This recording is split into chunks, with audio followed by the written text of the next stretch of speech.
had not planted garlic this past fall and didn't think I'd be harvesting any. However, this volunteer crop is going to provide quite a bit of garlic. I've already pulled some. I am planting garlic this fall. It takes time, effort, and land that you can set aside for the year, because you plant it in the fall, you don't harvest it until the following summer. So I'm going to harvest this. I use a spade.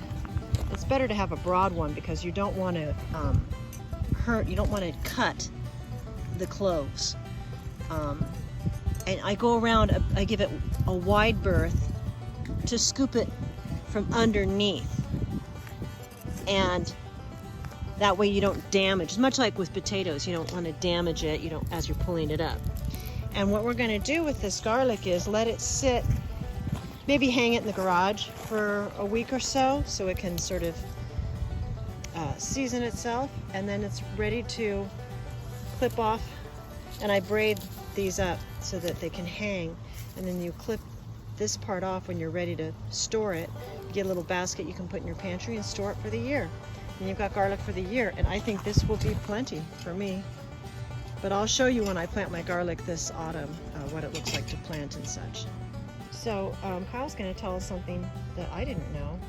When in the spring, when these come up as scapes, you can actually, and sometimes they're curly-cue, you can cut the scapes and chop them up in salads and soups and stuff like that. It's quite delicious. But then if you don't cut the scapes, you end up with this, which is more garlic, right, Kyle? Yeah, these are basically little bulblets, so if you look at this closely, you just break this open and look what that is. Those are all little tiny garlic cloves, and just save those for next year and plant them.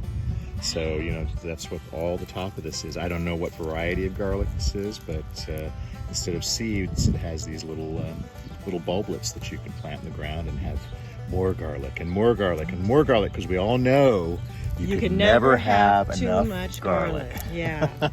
And the other saying is, if one person eats garlic for dinner, everybody has to eat garlic for dinner. That's right, because we all love each other and like to be close, even in COVID times.